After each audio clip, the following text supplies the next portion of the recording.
logics na sundan natin, na patibayin natin yung sinasabi mo lumalabas ba si Pablo nagkakamali siya diyan? Kasi magkaiba tayo ng pananaw 'di ba? Ang sinasabi natin dapat siyasatin ka. Tama Mm. 'no, yun ang tindig natin 'no, logics 'no. Mm. Dapat kung ikaw ministro ng Diyos, dapat mas siyasat ka o siyasatin ka, Mm.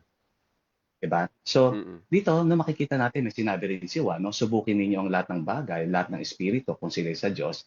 Yung pagsasalita yan din ay espiritu 'di ba? Yan Mm. ay udyok ng espiritu kung ano bang sinasabi 'no. So, ibig sabihin lang talaga 'no, na nararapat 'no, maging apostol, kahit sino mangangaral, kahit sino pa 'no, kailangang sinisiyasat natin. Ang pagsisiyasat ay isang mabubuting bagay na dapat nating ginagawa upang Mm. hindi tayo mamali o magkamali 'no. Maalis natin ng duda, makapagbigay tayo ng lubos na pagtitiwala, matapos nating masiyasat ang gusto nating pagkatiwalaan. Mm. Ayan. So, logics na balik tayo doon sa sinasabi mo 'no, doon tayo sa ayan, sa Korinto nga 'no, basahin na natin. So, sabi mo nga, dito ipapakita natin 'no, inline si Pablo sa sinasabi mo hindi siya hihiwalay sa'yo, logics Tingnan mo ha. Meron ka ba diyang Bible Hub? Sige, ilalabas natin. 'Yan, ipakita natin na hindi hindi hindi tutol sa'yo si Pablo sa sinasabi mo, logics. Mm. Sige, anong verse, Bradelios? Ayan, 4:2, yan mismo? oo, dito tayo sa ano 'no, sa 4 simulan natin 'no, sa 4:3, 4:3 tayo. Ng unang Korinto ano, yan verse mismo na yan. Unang Korinto 4, yes, yes, oo. Mm. Sige, saguli na, alam ba yung saguli na, Sandali lang, Oo, saan ba ako ayan. pupunta, sa may interlinear? Oo, yung merong interlinear, yung merong, Ayan, makita tayong mga ayan, 'yan. So, ayan. So, tingnan natin kung mababasa natin siya wait lang, tingnan natin sa kabila.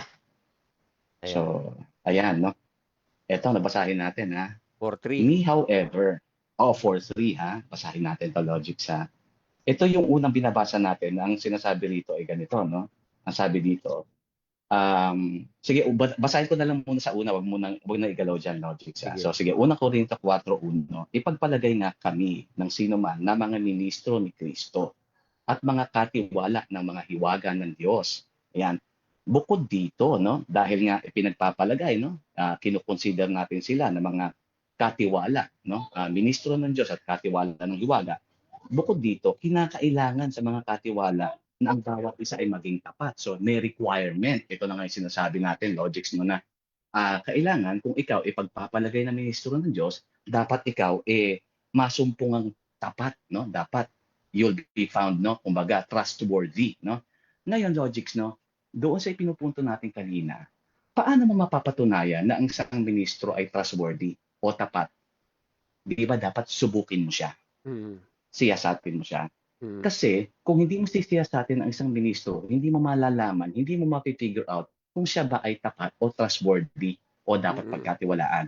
Sa Mm. paraan ng pagsisiyasat, doon mo makukonclude o makikita, maaalaman, uy, dapat ng pagkatiwalaan itong ministrong ito ni Kristo, dapat itong ipagpalagay nga talagang ministro. Bakit? Kasi nasiyasat ko siya, Nasiyasat mo na, mapagkakatiwalaan.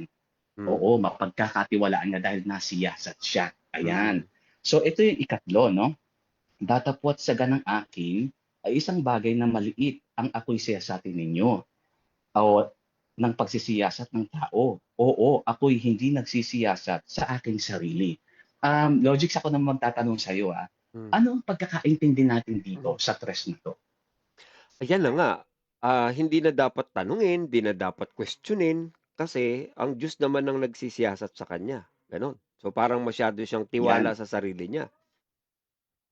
Oo, parang ganun ang dumarating, no? Hindi niyo Hmm. na ako dapat siyasatin, no? Pero Mm. sinabi niya ba dito na wag siyang siyasatin? Hindi naman.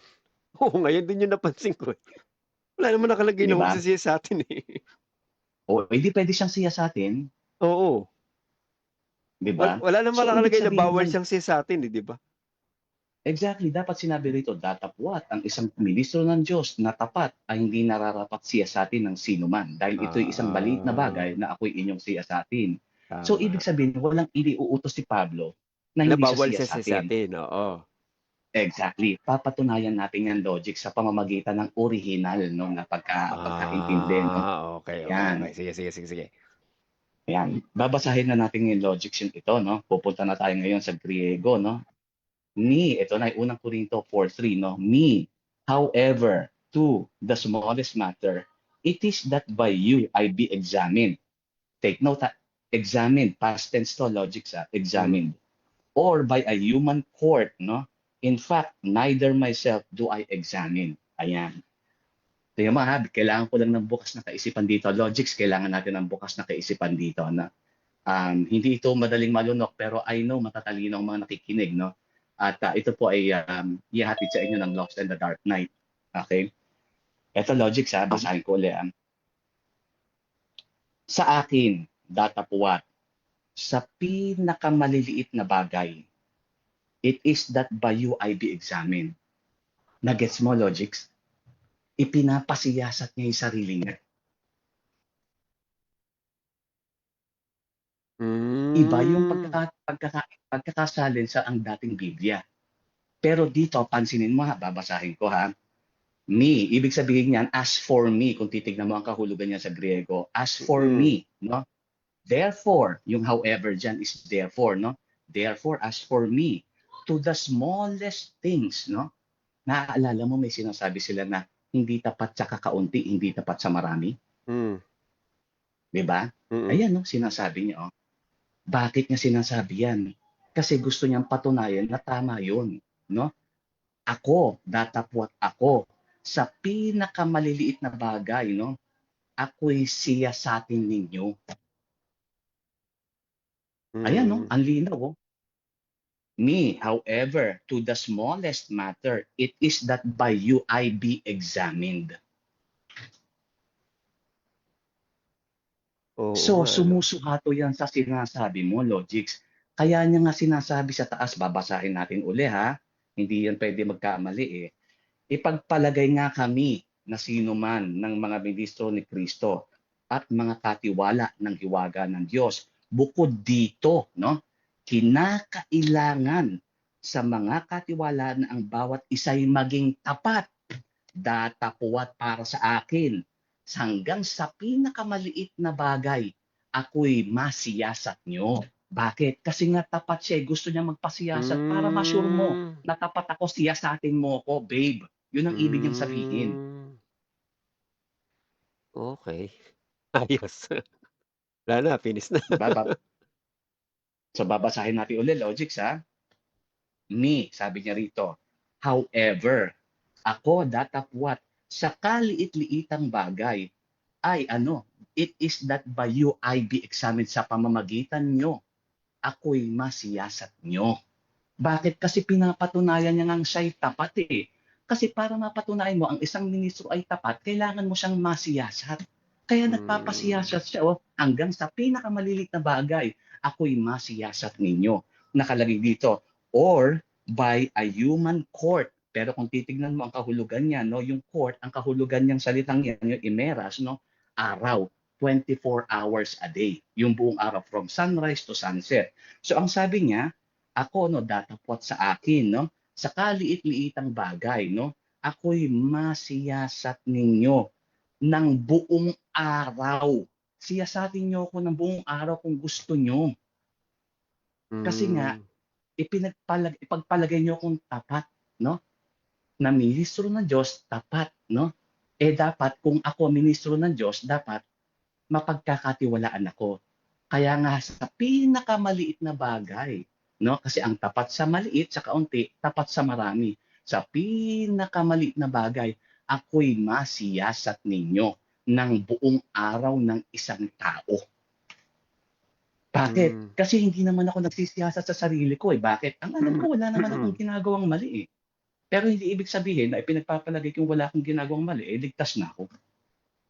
Yun ang ibig sabihin ni Pablo Logics, no? Siya ay nakasang-ayon sa sinasabi mo ngayong gabi. Na ang sinasabi natin ngayon, no? Lost in the Dark Night, we are telling you, no, na hindi tayo agree na ang isang ministro na ipagpalagay na tapat, tapat na at hindi dapat siya sa atin. Dahil dito makikita nyo, sinasabi ni Pablo, ipagpalagay nga kaming mga ministro ni Kristo, no, tapat, na nararapat sa isang ministro ni Kristo ay masumpungan niyang tapat. So anong sabi niya?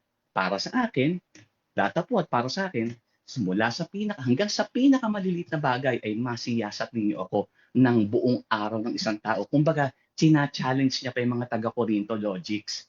Siyasatin niyo ko, buong araw niyo kung siyasatin. Hanggang sa kaliit-liitang bagay.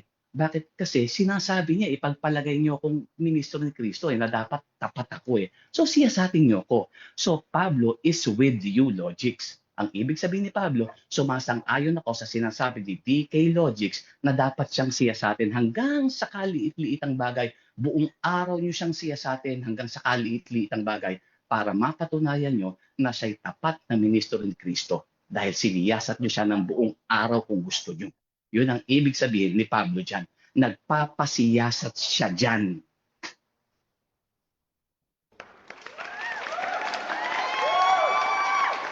Kadelyos, Yo, may papabasa ako sa yung translation ha.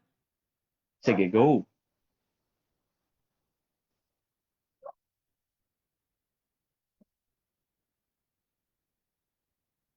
Ayan na ba siya? Hmm. Ayan, basahin natin ha. Okay. With me, however, I counted for the very smallest thing that by you I should be examined or by a human day, no? Nay, I am not even examining myself. So see, logics,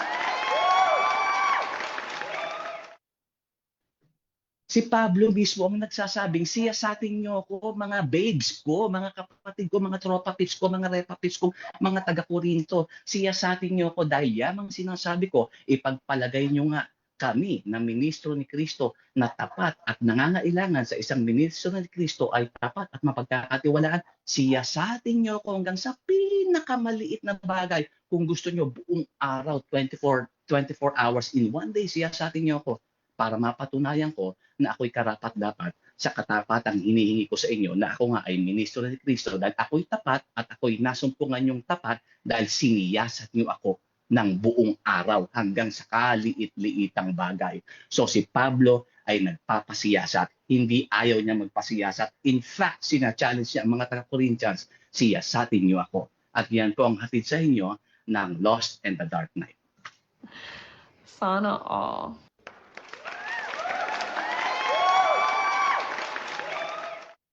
Ayan.